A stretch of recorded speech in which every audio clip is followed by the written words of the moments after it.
ازيكم يا جماعه؟ اخباركم ايه؟ يا رب تكونوا كويسين ان شاء الله. كلنا قاعدين دلوقتي بقى متدفيين وعايزين ناكل حاجه حلوه، وكتير طبعا بيكسل يعملها. لا بصي، قومي يا روزه دلوقتي ودعبسي في تلاجتك، اكيد هتلاقي اكتر من حاجه تعمليها. والشتا طبعا زي ما كلنا عارفين بيحب الاكل عموما يعني. ولادك كمان لو قاعدين بيذاكروا، لا يبقى عايزين بقى حاجه هتديهم باور ونشاط.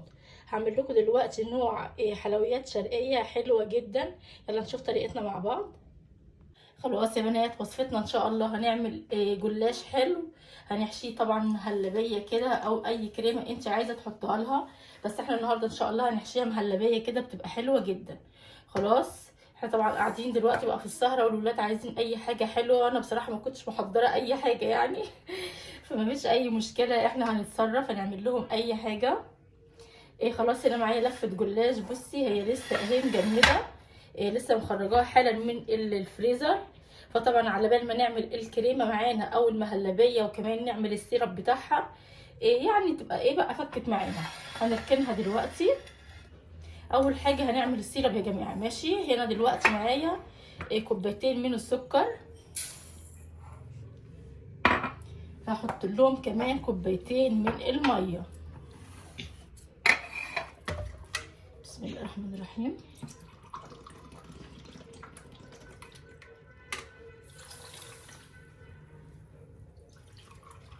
كوبايتين سكر على كوبايتين ميه، هيغلوا بس 10 دقايق وخلاص. وهيبقى معاكي سيرب جميل جدا، وهيبقى تقيل كده. هيبقى مظبوط يعني معاكي. وكمان نص ليمونه علشان طبعا ما يسكرش معانا السيرب. خلاص. وكمان واحده من الفانيليا. كده بالنسبه للسيرب بتاعنا. خلاص كده يا بنات اهو، هنرفعه على النار زي ما قلت لك 10 دقايق بس من بدايه غليانه، وهيبقى معانا كده جاهز وتمام التمام. خلاص. خلاص يا بنات، دلوقتي طبعا احنا عملنا السيرب بتاعنا، وانا خلاص حطيته على النار زي ما قلت لك 10 دقايق بس من اول ما يغلي واطفي عليه. دلوقتي بقى عايزين نعمل الكريمه بتاعتنا او المهلبيه بتاعتنا. بصي انا بصراحه بحب اللبن البودره جدا. طعمه يعني تحس ان هو في طعم القشطه كده، بقى حلو جدا. عايزه تحطي لبن حليب اوكي، حطي براحتك. يبقى هنا معانا كيس لبن نيد، وكمان واحد كيس من النشا. خلاص. يلا بقى دلوقتي نعمل الكريمه بتاعتنا او المهلبيه. هنحط برضو كوبايتين من الميه.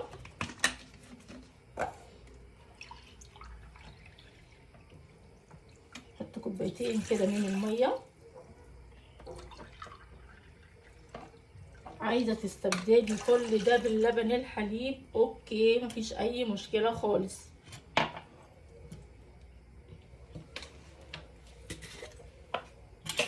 هحط لها معلقتين كده من السكر، او كمان بصي كفايه معلقه قوي، لان كمان فيها سيرب.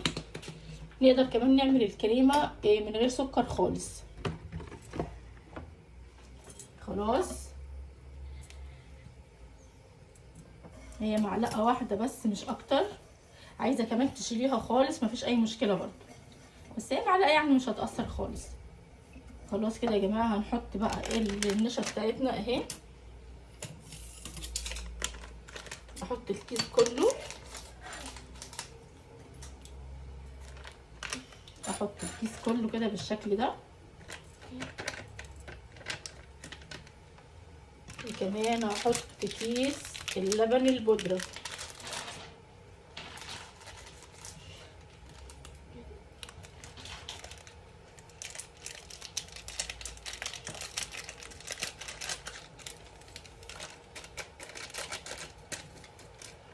خلاص كده يا بنات اهو، بقى نقلبه كويس جدا جدا جدا، علشان طبعا ما يبقاش فيه تكتلات خالص هنا معانا من النشا.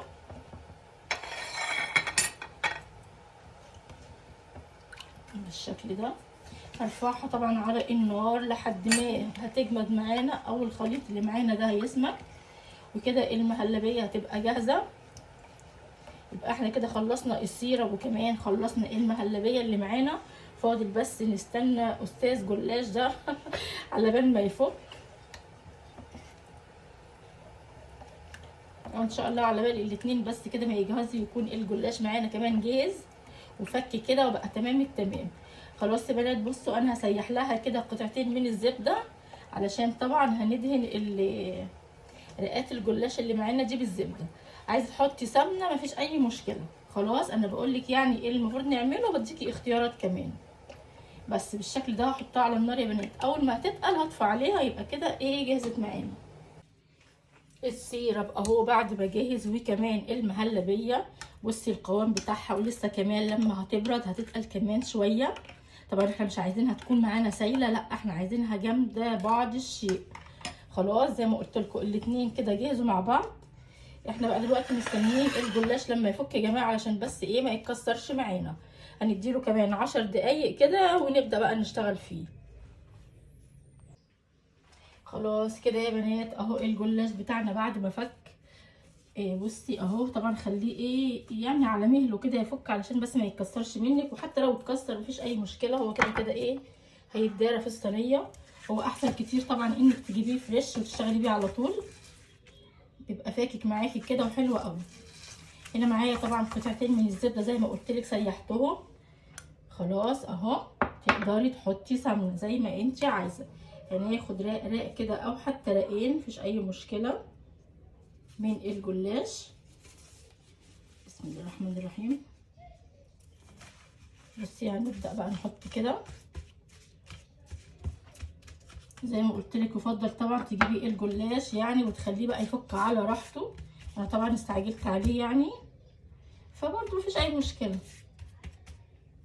هنحط كده راق، وكمان بصي المتقطع ده احنا نقدر نحطه كده في النص في نص الصينيه.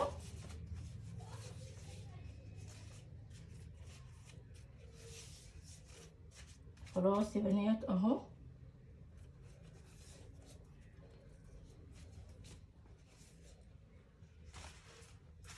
هنحط كده بشكل بحيث اننا نداري الحواف بتاعه الصينيه، وكل رق التاني هندهن كده مسحه من الزبده. الزبده هنا طعمها هيبقى حلو جدا على فكره، احلى كتير من السمنه. دي زبده فلاحي. انا طبعا بجيب الزبده وبعملها قماع كده، بسيح جزء كبير وبشيل كمان جزء منها بعمله زي القماع كده اهو، وبشيله بيبقى حلو جدا. زي ما انت شايفه الجلاش اتقطع خالص بس برضو مفيش اي مشكله خالص خالص اهو. تقدري ايه تضيفي لها برضو مكسرات لو انت عايزه، مش عايزه خلاص يبقى هنكتفي بيه المهلبيه. بصي اللي هو من جوه ده اهو بدا ايه يفك براحته يعني، بس مفيش اي مشكله خالص، مش هيعوقنا خالص في الصينيه بتاعتنا. خلاص يا بنات اهو هنحط نص الكميه بس من الجلاش، هي كمان ايه عايزه كمان رقين وخلاص. وبعد كده هنحط الحشو اللي معانا بقى او المهلبيه بتاعتنا. بصي بالشكل ده، وكمان كده يعني هنوزعها بشكل متساوي. انا حطيتها في الصينيه دي، تقدري تحطيها في صينيه مربعه زي ما انت عايزه طبعا. نبدا بقى نحط المهلبيه اللي معانا. بصي اللي تقلت ازاي، نبدا بقى نقلبها شويه كده. بسم الله الرحمن الرحيم. بتبقى طعمها حلو جدا على فكره، اللي هي بالمهلبيه دي بتبقى من جوه طريه كده وحلوه قوي. كل كمان ما هتكتري لها المهلبيه هتبقى طعمها حلو قوي. بس يعني حاولي ما تعمليهاش ايه مهلبيه سايله، علشان بس ايه ما تسيلش منك كده، وممكن كمان تخرج من الجلاش وتتحرق. خلاص هنحط بقى ايه، هنكمل الجلاش اللي معانا بالشكل ده. على فكره انا برضو معايا جوز الهند، ممكن برضو نحط لها شويه كده من جوز الهند. مش عايزه مفيش اي مشكله، عايزه تحطي اي نوع مكسرات تاني اوكي هيبقى برضو جميل. بالشكل ده كده.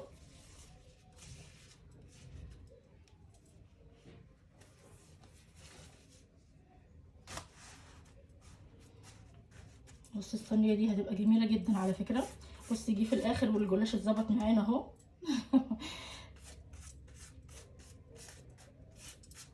اهم حاجه مسحه الزبده دي تبقى حلوه جدا، وهتخلي الجلاش معانا مورق وطعمه حلو قوي. بس كفايه على فكره، مش هنحط اكتر من كده. اديها بس مسحه من الزبده كويس قوي قوي كده من فوق.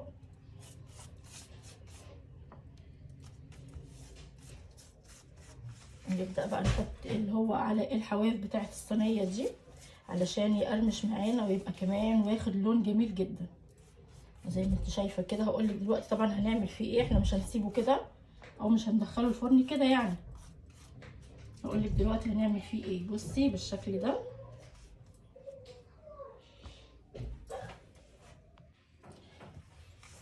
خلاص يا بنات. اهو الجلاش بتاعنا بقى كده خلص. بصي هناخد الاجزاء دي اللي كانت على طروف الصينيه هندخلها على جوه. عاوزين نعملها بشكل دائري. بصي هي سهله جدا. ما فيهاش اي حاجه خالص، علشان عايزين شكلها يبقى حلو كده ومهندم ومرتب. بصي بالشكل ده. خد الاطراف دي او الاطراف دي على جوه اهو. بصي بالشكل ده. ايوه اهو. بس طبعا خدي بالك علشان المهلبيه اللي عملناها او الحشو اللي جوه عموما يعني ما يخرجش بره وكمان يتحرق معانا اهو. بصي زي ما انت شايفه كده. هي اول ما تدخل الفرن على فكره هتنفخ كده وهتبقى حلوه جدا، تحس ان حجمها كده عالي شويه. بصي بس مش عايزين اكتر من كده. نبدا بس نسويها وكمان اهو بالشكل ده كده. نسويها على الصينيه علشان تاخد شكل الصينيه. طبعا ما ينفعش نقطعها دلوقتي يا جماعه علشان المهلبيه اللي هي جواها دي ما تخرجش. خلاص هندخلها الفرن على درجه حراره يعني متوسطه لحد بس كده ما تحمر معانا ونقفل عليها ونشوف بقى هنكملها ازاي مع بعض. الجلاش بتاعنا بعد ما خرج من الفرن بصي جميل جدا، ولا كأن اتقطع ولا كأن عملنا اي حاجه خالص فيه. بصي مظبوط وجميل.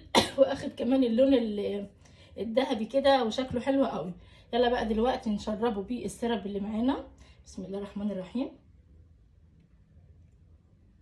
طبعا دلوقتي السيرب برد، احنا هنشربه كده وهنخليه شويه علشان يشرب معانا يعني براحته قبل كمان ما هنقطعه. خلاص شربيه كويس قوي علشان تبقى القطعه معاكي طريه كده وحلوه جدا. يعني كميه الشربات او السيرب اللي احنا عملناها دي مناسبه جدا للصينيه. وبصي زي ما قلت لك نفخت شويه كده اهي. بس هنخليها شويه طبعا تشرب كل السيرب اللي معانا ده قبل ما هنحطها في طبق التقديم. خلاص يا بنات اهو هخليها شويه قبل ما نحطها في طبق التقديم كده ونشوف شكلها في الاخر ان شاء الله.